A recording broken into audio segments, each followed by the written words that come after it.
Today we are mining Monero on P2Pool through one simple application that works on Linux, macOS and Windows. This is possible thanks to GUPAX. That stands for Graphical User Interface Uniting P2Pool and XMRig. Before we start, we need our own XMR wallet. My Monero GUI video from last year is still pretty much up to date, so I'll link it for you in the top right corner. Other options are listed on getmonero.org, all linked below. Now let's get to GUPAX itself. On the homepage we can choose between bundle and standalone versions. Bundle includes the miner we want, XMRig.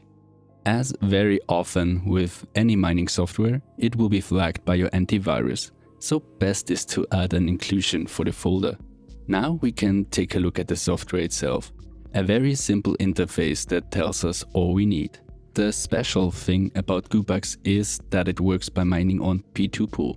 That makes it pretty unique as it's more accessible for weaker machines instead of you having to wait for weeks and months to reach a payout. Linked is another video that explains what P2Pool is and does if you want to understand more of behind the scenes. It's an impressive piece of tech, honestly. In the P2Pool tab, we also start with our settings. After our address, we need to choose a Monero node. With GUPAX, we have all the tools for mining itself, but simplified nodes are what allow us to communicate with the Monero network. To keep it simple, we will be using a remote node that GUPAX is recommending instead of setting up our own. This lets you easily mine from any machine. The disadvantage is that if you are away from your machine and the remote node you chose was to go down, your mining will be interrupted.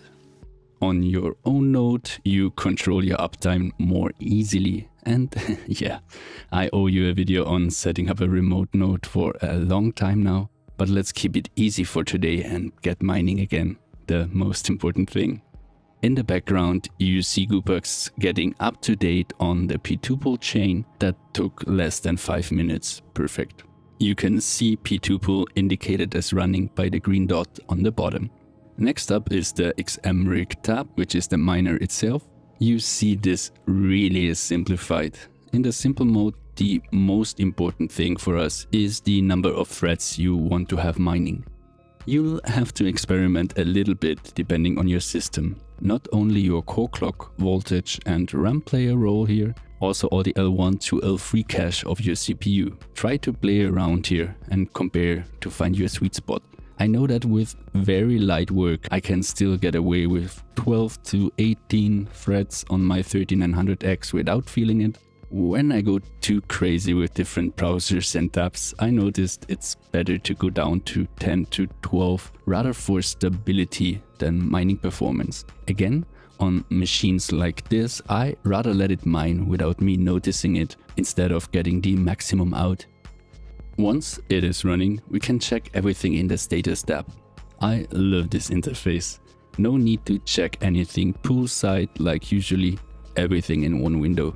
So here you see your hash rate, even your payouts, since P2Pool works by directly sending to your wallet.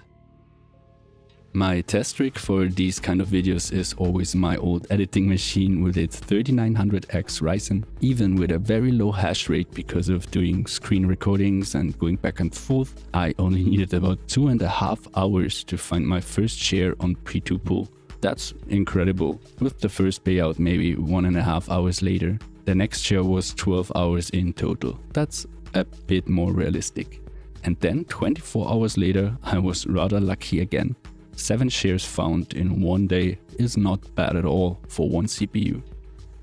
Also speaking of chips, on the GUPAX status page under benchmarks, you can also compare your own CPU and hash rate to others of the same kind. It's great info. It will be totally off now, of course, as it changes immediately when I start screen recording, but you can never have enough data to check and compare. This almost motivates me to get more CPUs, but another time. That's already it. You are now mining Monero extremely easy. This app significantly reduces any setup time, especially for any additional rigs and machines.